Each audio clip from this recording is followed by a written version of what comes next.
welcome back. Another day, another vlog. Hope you're all well on this Thursday.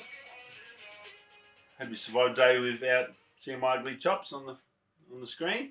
Had a good day yesterday. It was a really good hike actually. Should be a decent video. I'm really happy with a couple of photos, about 6Ks up and around this area here.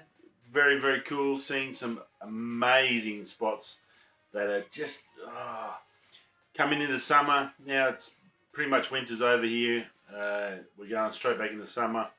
It was already by lunchtime, it was ridiculously hot. It was like mid to high 30s, I reckon.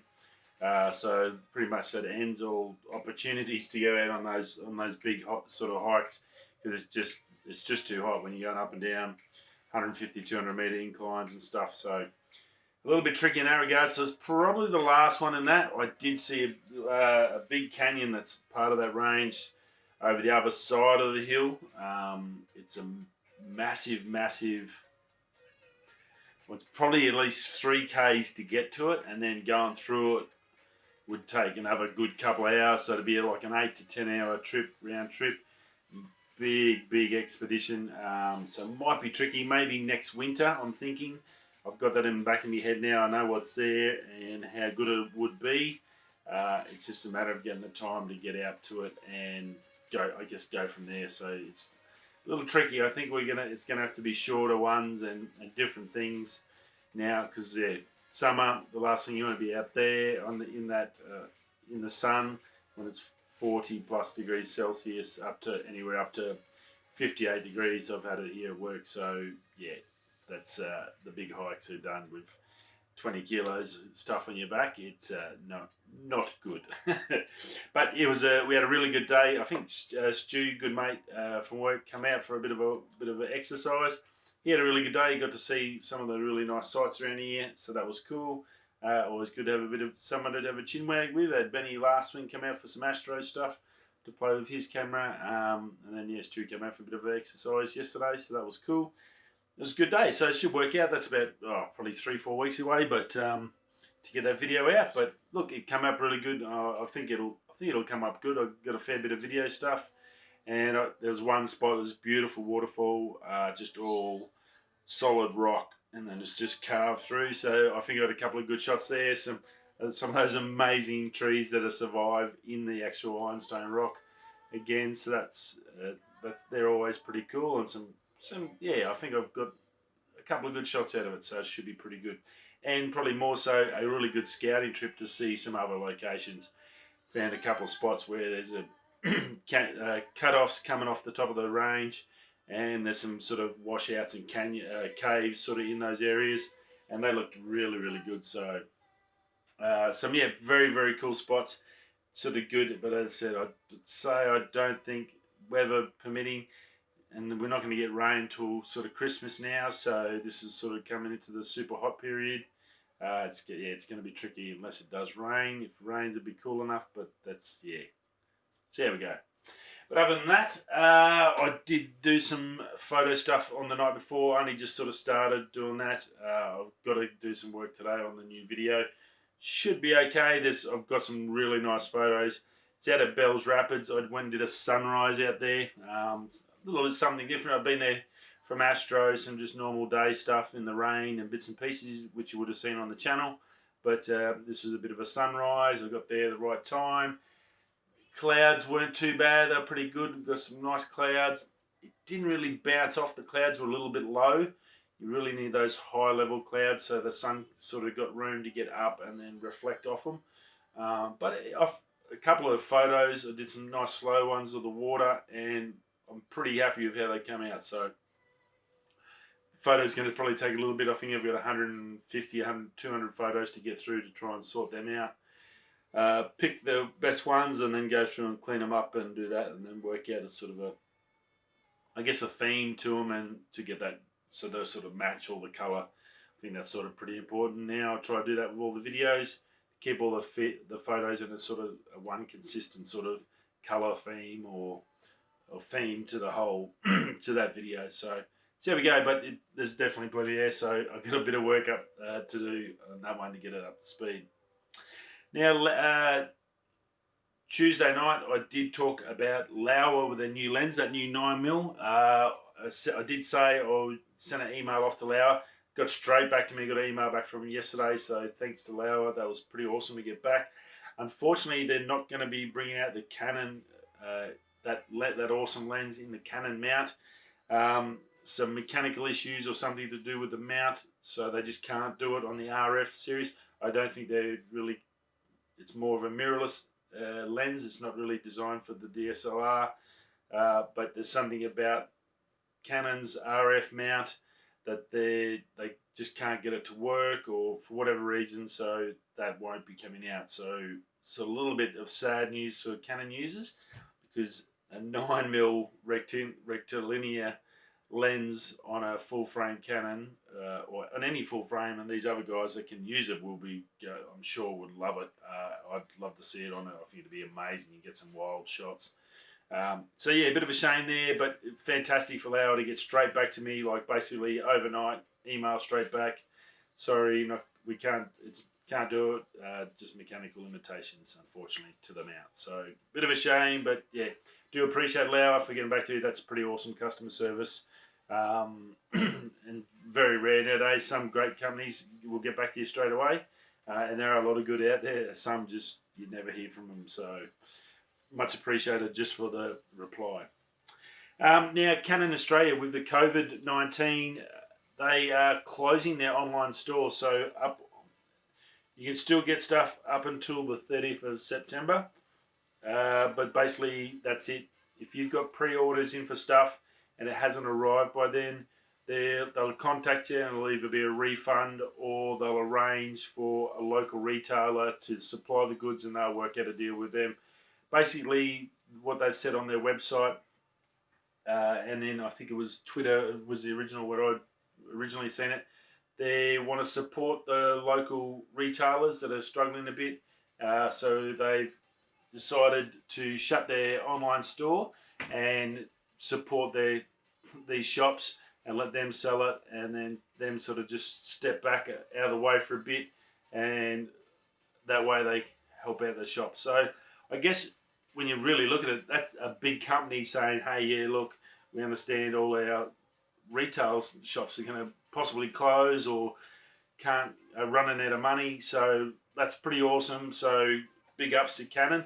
Obviously, they're going to do whatever they can to support you. So if you've either got a pre-order in, if you've got gift vouchers or special codes or anything, and you need to confirm whether it's going to still be available, what you can do with it, I suggest, look, just contact them. It sounds like they're ready to sort of make any deals and work out a solution. I don't think you're going to get shafted. Whatever you've got concurrently organised, I think it'll be pretty much, they'll arrange something for you. So just be aware of that, and just contact them if you have got something in the process, just to find out exactly where you're at and what's the next step. So that's pretty cool, I think, from Canon, supporting local retailers in Australia. Very cool. Be interested to know if they're going to be doing that in the other countries and just sort of shut down all their online stores and then support their retailers that way. I think that's and it'd be good for other big businesses to do the same. Australia's pretty weird. I know in the States, and I've found it a lot, where you can order everything off whoever makes it. Say like a car dealership, you can go online and build and price it and get a price there and then, and that. Australia is very different to that. 90% of the websites in Australia don't have prices. You can't order nothing through them. For major retailers and major products, you've got to go and buy from a retailer normally, and it's a real pain in the ass. But I think in this instance, I think that's a great decision, and it's probably going to save some jobs and put some food on people's tables, so that's pretty cool. If you do watch YouTube, and the last 24 hours, you would have noticed that the S5 Panasonic has released that usual barrage of about 9 videos back to back to back to back to back to back to back, when they all release them at exactly the same time. Come out. I did watch 2 of them. I watched Potato Jets to get the video side, and I watched Gordon Lang's to get a bit of a feel for the photography side. $2,000 US, 2,700 Australian bucks. So it's it's basically the same price as a Z6. It's pretty high end, or EOS R around there, so similar sort of a range. 4K 60, but the 60 is only at HDMI, HDMI for 10-bit. Internally, it's only 8-bit, so it's not really a 4K 60. It does have 422 10-bit video, but at the lower frames at 30 and 24 frames a second. It'll do ultra high def video at 180, or sorry, high definition video at 180 frames a second slow mo, but it's got a big crop on it. It does have anamorphic mode. It'll do a fancy 96 megapixel combo deal photo, where it'll take 8 photos and join them together to give you one high definition photo. So that was pretty cool. Dual ISO, really good for low light. 14 stops of dynamic range. Definitely the dynamic range on it is really good. Does have IBIS, 5 stops of stabilization, 5-axis stabilization, sorry. That worked pretty good from what I've seen on the video from Potato Jet. He had it going pretty well. Did a lot of handheld stuff and it came up good. When you were basically standing still and videoing and moving, it was really good. If you were moving, you did get a little bit of something. So it wasn't like gimbal spec, but it was still like fairly decent compared to most cameras, so that was cool. Dual SD, no, it does have a USB slot for power. Again, no mention at all if you can go record straight to an SSD, which again I think is crazy in 2020, basically 2021 now. I don't see why they just keep refusing to add that. Especially they're all putting USB-Cs on the side, but none of them will let you record to SSD, except for a couple of small camera companies like Blackmagic and that. So very weird in that regards. Heap of different funky modes and stuff. It's got that stupid Panasonic take a photo out of 4K or 6K, but you've got to do that while you're in the camera to select. You can't do that after effect, which I think we discussed on my Lumix, and I give up after one go. You're trying to look at the back screen, especially with a little portable one. I don't know how good the screen's in there, but it's very hard to see how good a picture is. And if you're going through 100 photos, you're not going to zoom in and check focus on everything. You need to see that on a big screen on a laptop, or a home computer. So it's pretty interesting that's a bit of a pain in the butt. 24 megapixel, full frame, very cool. Doesn't have there's a few people sort of get upset about the not being a full-size HDMI. I'm not sure if that really makes much of a difference. And as per normal, autofocus sucks. Big one.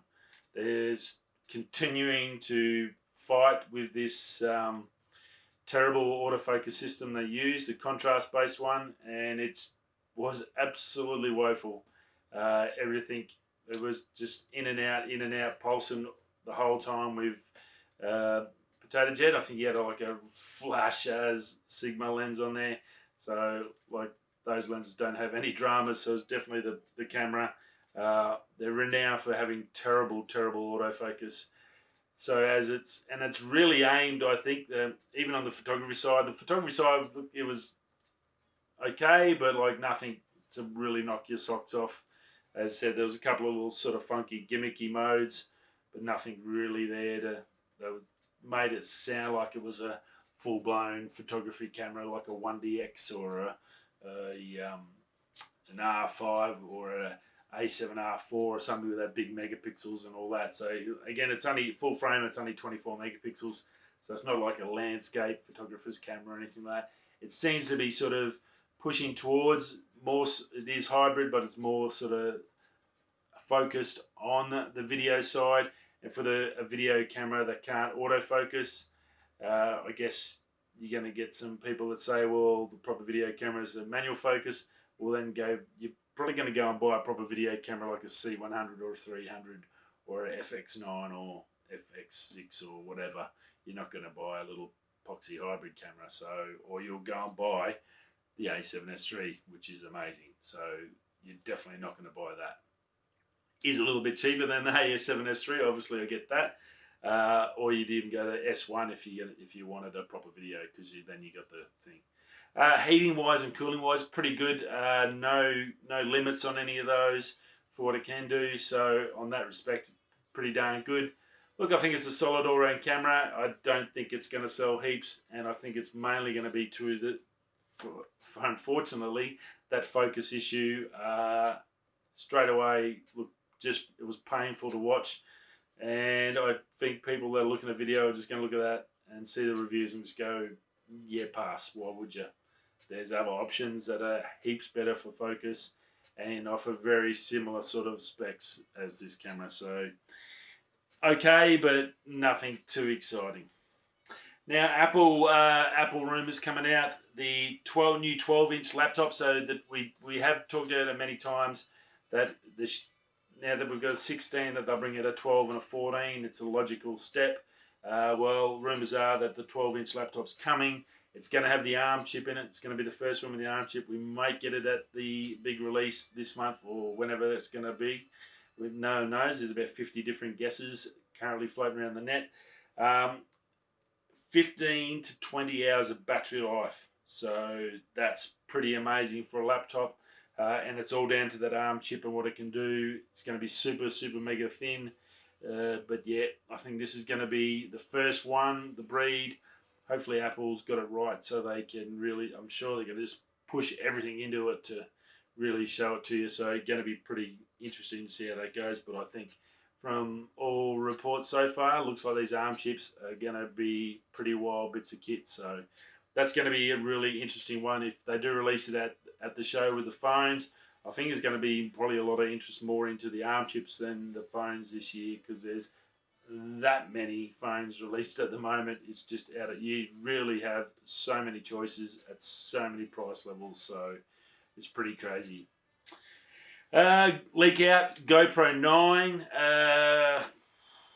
We all know GoPro 9. Last thing, GoPro 8, big fizzler because for whatever reason you couldn't take the lens off. They made it solid, which was just a nightmare for filters, and if something happened to the lens, you were stuffed. It looks like in the render that leaked out that it's got a split around there, so it looks like they were smart enough to change it back to the old style, the old push in and spin off, so you can get changed lens and put ND filters on and whatever else. That looks like it's come back, and the other rumour was 5K footage on it. Which is, again, okay. I think a really awesome 1080 with a really good dynamic range would be better, and a 4K would be fine. 4K, whatever frame rates, all that sort of stuff. I think that's fine. And they've put that little screen at the front, which was just your detail screen, which DJI put the video on, which we all thought was going to happen with that last time. Well, it looks like they've realised that their media mods and all that crap didn't work. They're going to put that there. Other than that, it doesn't look like anything else too exciting. So we should see it the end of this next month or so, because I want to get it out to sell for Christmas. So I can't imagine it'll be too far away before we get a release on that, or we'll definitely get some more tips and stuff, or more leaks. And look, I think they're going to have to do something. The phones are getting really good. Cases are amazing. So you can have a phone that's 2 meters waterproof. You put a Moose case on it. It's drop proof. It's pretty much nearly indestructible. They're going to have to really start picking up their game if they want to stay alive. It's a tough segment. Cameras, especially just action ones, when, as I said, phones are there with you anyway, and you can do everything pretty much on them at the moment. So I think they need a little bit more than just that screen at the front. And I think there's been plenty said of what they should do, and hopefully we get that. Even if they make it a little bit bigger, it doesn't have to be super. It can come up a little bit, like they did that with the Max. It's a bit bigger. Why not bring it up and make it a little bit bigger and still have that rugged reliability? Make it bigger, put a flippy screen on it, still make it waterproof, rugged, all that sort of stuff. But just give it a bigger so you can put microphones and a decent microphone jack in there and all that sort of stuff that people want. and then I think that probably would be a better idea for them. I don't think super small is really a huge drama nowadays.